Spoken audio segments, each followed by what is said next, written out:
What's going on, everybody? I'm John. Jay here. And today we're reviewing Avengers Age of Ultron. And a lot of you have been waiting for this one. In fact, seems to be the only thing on the minds recently. Everyone comes back. Robert Downey Jr., Chris Evans, Chris Hemsworth, Mark Ruffalo, Scarlett Johansson, Jeremy Renner, all them. And also some new faces too, including Aaron Taylor-Johnson, which you may know him from Kick-Ass and Godzilla, and Elizabeth Olsen from Godzilla. Yes, she's related to the Olsen twins, and she does look like them. She's probably making more bank now than they are. And James Spader as the evil Ultron. Wow. Yeah.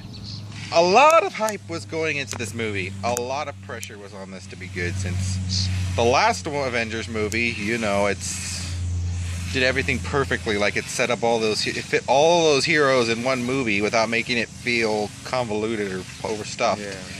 And Joss Whedon, you had to thank Joss Whedon for that, which he written and directed that film.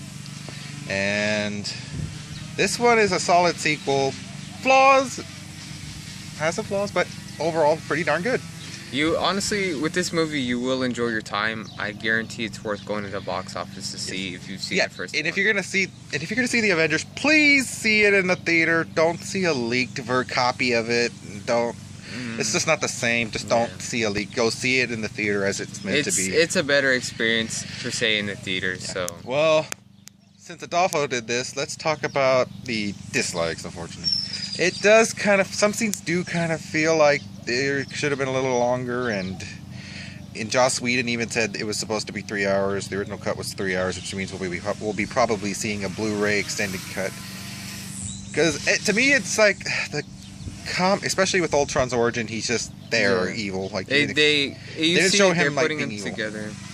But it kind of speeds up the process just to get him kick butt and do havoc. And to me, the comics have a lot of content, and you can't fit all that in one movie. I mean, it'd be too long. Even though the last Avengers did it perfectly, but this one tried out a lot more content, and that's why I think the part 3 is split into 2 parts, which is actually pretty cool, because it'll make it all the more interesting than seeing it all together. So separating them kind of gets you just like, oh, I can't wait to see the second half. And but it's definitely worth it. And more Josh Brolin as Thanos in that one, probably because the Guardians cameo was kind of gave it a little tease, but we'll see a lot more of him, I'm sure, in Infinity Wars. Also, the Hulk and Black Widow romance, kind of felt a little strange, but it didn't bother me as much as I thought it would. Yeah. But I was like, okay, it's a little. How many people are Black Widow sleeping with? Don't know. We're not calling her a slut. But it's just that connection you kind of see between them, and you're wondering like, how is this working? But they explain how, and no spoilers. So yeah, and but this movie is also pretty awesome. I mean, it had us on the edge of our seat with the action scenes. They were filmed very well. You know what was going on, and no shaky cam to be found. And just they had a good sense of humor. The chemistry between all the characters was awesome. Yeah, the dialogue was great, which Joss Whedon's writing once again delivers a fun thing. It's also kind of dark at times, but he still manages to bring some lightness to it and humor. Well, from Marvel, that you really much know from Marvel. Acting's great, and the one character, and Ultron is James Spader. Wow, he's a very sinister, and he was kind of sarcastic, which we weren't expecting. You would expect him to be like serious, but he's kind of sarcastic. And to me, I think Spader captured that perfectly. I probably wouldn't see anyone doing this. Yeah. You probably don't know who James Spader is. Watch The Blacklist or Less Than Zero, which also had him and Robert Downey Jr. actually. So I guess in a way you could see connections. Iron Man built Ultron. Yeah. He knows. Even though the comics, Ant-Man did, but they have to make it more sense. So yeah. Tony Stark is a genius. And also, we don't want to spoil this certain characters, but the reveal of Vision.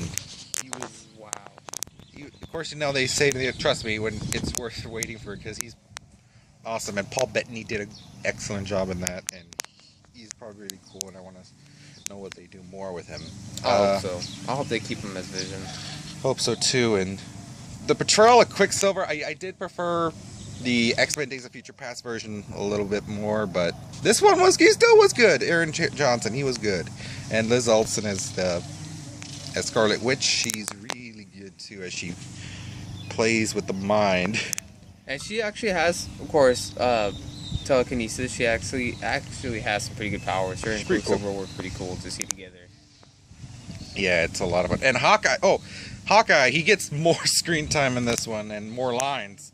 And trust, this was a major welcome improvement. I mean, you know more about his character, which we won't spoil, and it explains a little bit more about who he is, and he's not just like there with that guy with the arrows. It's like he has his own morality. It's like background story to him, and it's actually good to see, you know, because it gives the characters development, so you care for them more. Yeah. Just like, you know, the first one, second one. What? And the whale scene, what the heck was up with that with Thor? Like the previous, like there's a scene where he goes into a well, which I think just sets up for Thor 3 Ragnarok. Yeah. Which kind of fell a little off in this movie, but it's, I guess Marvel felt contractually obligated to say it, and which even YouTuber Chris Stuckman made a good point about that. I just did see his review because I do want to know what to not what to expect, but get other people's ideas of what they saw. Yeah. Because they do vary. It doesn't matter if you see a review, they vary. I would have to give this I still loved it. It's a 9. It's very fun, great action. Those flaws do kind of get in me, and I will be getting this on Blu-ray day 1. You? I'd have to give it a 9. Great movie, great actors, great action sequences. Character depth is great. You know, morality to Hawkeye. So definitely worth seeing in the box office, and definitely worth getting on Blu-ray. Yep. And the next one, well, Adolfo will be in Mad Max, and just don't worry, I'm not letting him miss Pitch Perfect 2. So, you know, we want to see, yes, he will see Clay Matthews sing, but plus that's for you. And the Black Ops 3 video will be up soon, hopefully. And if you like what you see, click that like button, and as always, conquer all noobs, and see you later.